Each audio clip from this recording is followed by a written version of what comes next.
Na na na na na. I live in my van and this is my night routine.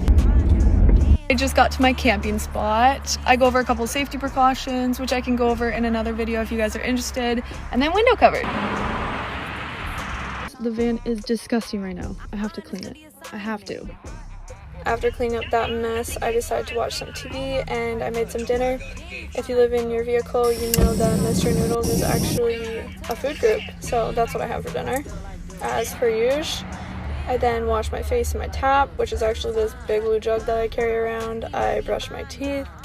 I finished up my skincare and then I decided I was going to make some tea, so here I am just doing that before I get ready for bed. I make sure all my doors are locked, I read a couple chapters, and then I watched Aquamarine, and then lights out. Part 6 of how I took a short bus off Facebook and I'm turning it into a tiny home on wheels. Last time I showed you how I installed a remote deadbolt, and yes, if the battery dies, I will be stuck inside forever. Moving on. After cutting a hole in the ceiling, I put some sticky stuff on the frame so I can install my Maxxair 5100 Deluxe 10-speed manual intake and exhaust. Then I removed the leaky emergency exit, built a wooden frame, don't paint like this, laid the caulk. To hold the clear sheet of Lexan, I used screws with rubber gaskets, carefully put on a rubber, and slapped some hinges on those bad boys. Now put it where the emergency exit was. Now this is me reinforcing the skylight so I can use it to work out.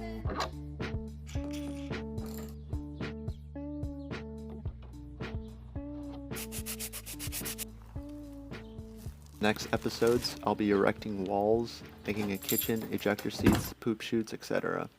This is me working out on it, and this is me almost dying.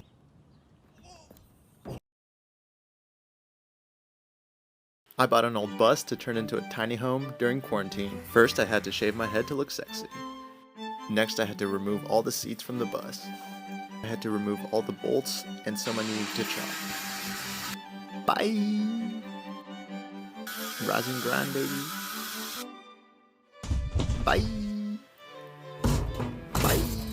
After a victory handstand, I needed to remove all the rivets. This is so I can gut the whole bus and take out all the crappy insulation that is fiberglass and may contain mold. Like and follow for part 2 of my tiny home conversion series.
And the remote car lock I found online, somehow I needed to connect them, so here's how. I put that hard rod in the hole, then I shaped the metal so they wouldn't come apart, and attached it to the inside of the wall. Attached some wires together.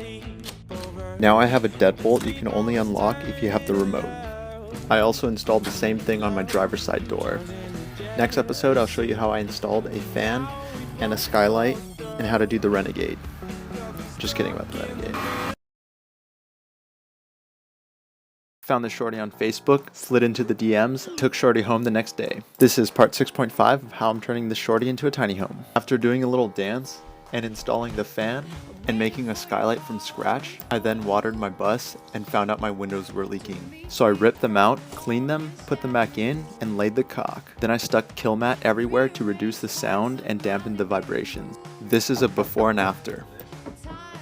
Then I painted my nails and felt those curves. And remember, safety is sexy.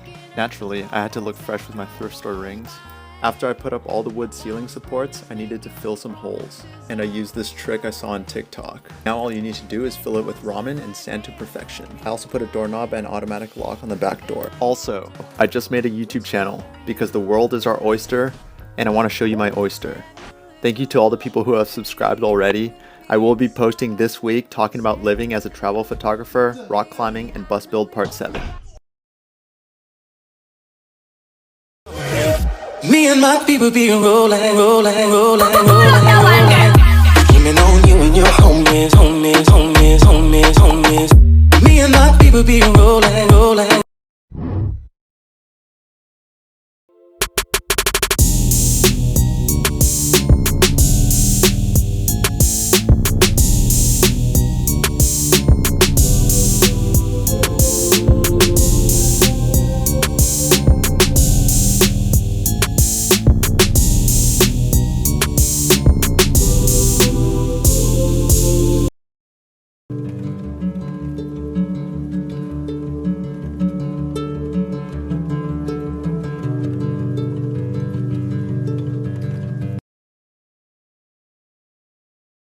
Random things in our tiny van home that just make sense. We recently installed this outdoor table. It conveniently folds up and down to save space, and now we can enjoy meals outside. When we first built these benches, they were a little tall and my feet didn't quite touch the ground. So we installed this platform, and now we use it to store all of our shoes. Our composting toilet slides in and out from this cap, and we built this skinny drawer to store our dirty laundry. We have sliding curtain tracks in the front and back of our van, so that we can quickly close them when we need privacy.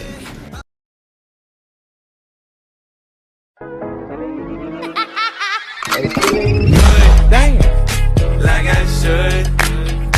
When in dark, I walk around the neighborhood. Feeling blessed. Today I'm going to show you guys how we keep things from falling over when we drive our van. All the decorative items on our countertops are held down with tiny pieces of Velcro. Our drawers and cabinets are lined with rubber mats that help keep things from sliding around and breaking. All of our doors have latches that prevent them from flying open while we're driving.